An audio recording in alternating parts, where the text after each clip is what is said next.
एक इंसान जिसकी पर्सनल वेल्थ इतनी ज़्यादा हो गई है कि वो ताइवान, आयरलैंड और स्वीडन जैसे देशों की पूरी इकोनॉमी से भी बड़ी हो चुकी है। एक इंसान जो अब दुनिया का पहला ट्रिलियनियर बन गया है। और सबसे शॉकिंग बात, ये वेल्थ किसी लॉटरी या फिर इनहेरिटेंस से नहीं आई है। ये वेल्थ आई है रॉकेट्स, इलेक्ट्रिक कार्स और इम्पॉसिबल लगने वाले ड्रीम्स को रियलिटी में बदलने से। आज हम जानेंगे कैसे एलन मस्क ने हिस्ट्री क्रिएट कर दी, कैसे स्पेसएक्स के नैस्डैक डेब्यू ने उनकी नेटवर्थ को $1 ट्रिलियन के पार पहुंचा दिया, और सबसे इम्पोर्टेंट बात, इस पूरी कहानी से एक कॉमन इंडियन इन्वेस्टर्स क्या सीख सकता है। तो वीडियो को एंड तक जरूर देखिए, क्योंकि ये सिर्फ एलन मस्क की स्टोरी नहीं है, ये विजन, पेशेंस और वेल्थ क्रिएशन की मास्टर क्लास है। फ्राइडे का दिन फाइनेंशियल हिस्ट्री में हमेशा याद रखा जाएगा। स्पेसएक्स ने अपनी नैस्डैक ट्रेडिंग शुरू की। ओपनिंग प्राइस था $150 पर शेयर। इन्वेस्टर्स में एक्साइटमेंट इतनी ज़्यादा थी कि स्टॉक मार्केट खुलते ही शेयर तेजी से ऊपर जाने लगे। दिन के एंड तक स्पेसएक्स का शेयर लगभग $161 के आसपास क्लोज हुआ, और इसी के साथ कंपनी की वैल्यूएशन $2 ट्रिलियन से भी ज़्यादा हो गई। अब यहाँ से आता है असली ट्विस्ट। एलन मस्क के पास स्पेसएक्स का बहुत बड़ा स्टेक है। उनके स्पेसएक्स स्टेक लगभग $766 बिलियन का हो गया, और जब इसमें टेस्ला के शेयर्स की वैल्यू ऐड हो गई तो लगभग $280 बिलियन के आसपास थी। तो एलन मस्क की टोटल नेटवर्थ पहुंच गई $1.05 ट्रिलियन। जी हाँ, $1 ट्रिलियन से भी ज़्यादा। और इसी के साथ एलन मस्क ऑफिशियली दुनिया के पहले ट्रिलियनियर बन गए हैं। सोचिए, सिर्फ स्पेसएक्स आईपीओ ने उनकी वेल्थ में $180 बिलियन से भी ज़्यादा का एडिशन कर दिया। ये अमाउंट दुनिया के कई बिलियनियर की पूरी नेटवर्थ से भी ज़्यादा है।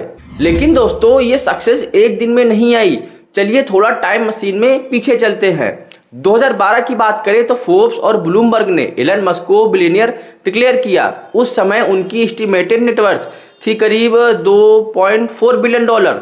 आज के कंपैरिजन में देखें तो ये अमाउंट छोटा लग सकता है, लेकिन उस वक्त भी ये बहुत बड़ी वेल्थ थी।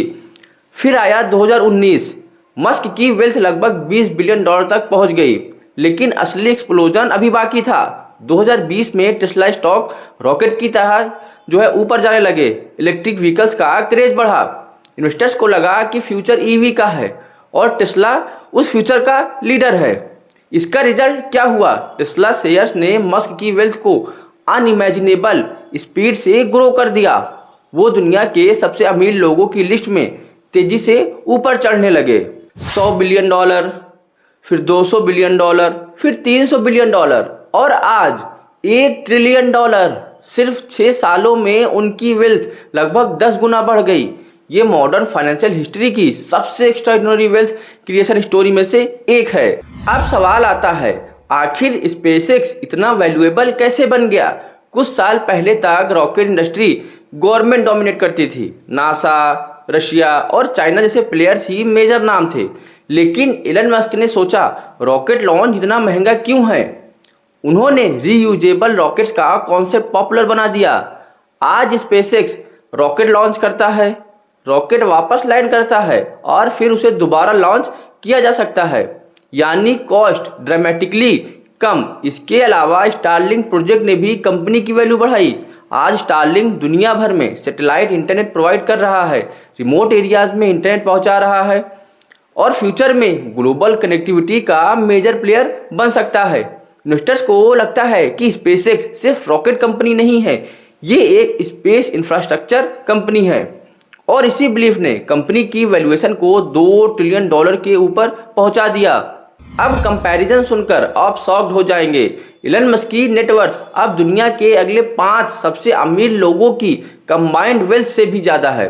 गूगल को founder Larry page second position पर हैं, उसके बाद सर्जी ब्रिन, फिर जेफ बेजोस और ओरेकल फाउंडर लैरी एलिसन। ये सब लोग $200 बिलियन से ज़्यादा के ऑनर हैं।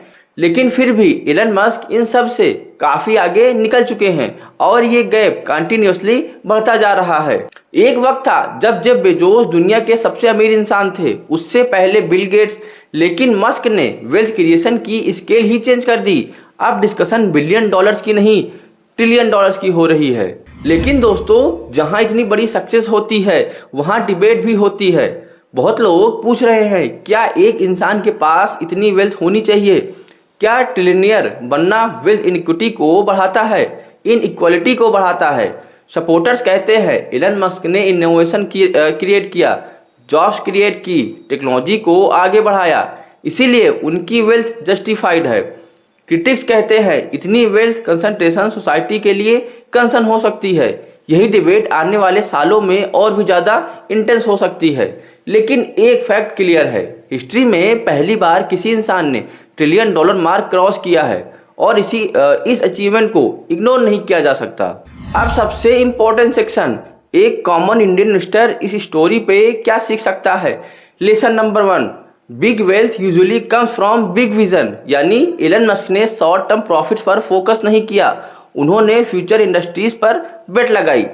इलेक्ट्रिक व्हीकल्स, स्पेस टेक्नोलॉजी और satellite internet. Lesson number 2, patience matters. आज लोग मस्क को ट्रिलियनियर देख रहे हैं, लेकिन उन्होंने ईयर्स तक क्रिटिसिज्म फेस किया। टेस्ला को फेल कंपनी बोला गया, स्पेसएक्स रॉकेट्स एक्सप्लोड हुए, लेकिन वो रुके नहीं। Lesson number 3, great business create great wealth. Stock market में long term wealth generally extraordinary business से आती है, सिर्फ चीक स्टॉक्स खरीदने से नहीं। Lesson number 4, compounding is powerful. 2.4 billion से 1 ट्रिलियन डॉलर ये ओवरनाइट सक्सेस नहीं है, ये कंपाउंडिंग का रिजल्ट है। और कंपाउंडिंग सिर्फ मनी में नहीं, विजन, एग्जीक्यूशन और इनोवेशन में भी होती है। तो दोस्तों, एलन मस्क का दुनिया का पहला ट्रिलियनियर बनना सिर्फ एक फाइनेंशियल माइलस्टोन नहीं है, ये इनोवेशन की पावर का प्रूफ है। ये प्रूफ है कि एक आइडिया दुनिया को बदल सकती है। ये प्रूफ है कि फ्यूचर पर बेट लगाने वाले लोग कभी कभी हिस्ट्री भी क्रिएट कर देते हैं। अब मैं आपसे पूछना चाहता हूँ, क्या आपको लगता है एलन मस्क की ट्रिलियन डॉलर वेल्थ डिजर्व है, या फिर इतनी वेल्थ कंसंट्रेशन सोसाइटी के लिए कंसर्न है? अपनी ओपिनियन कमेंट्स में ज़रूर लिखिए। अगर वीडियो पसंद आई हो तो लाइक करें, चैनल को सब्सक्राइब करें और बेल आइकन को जरूर प्रेस करें। मैं मिलता हूं आपसे नेक्स्ट वीडियो में। जय हिंद, जय भारत।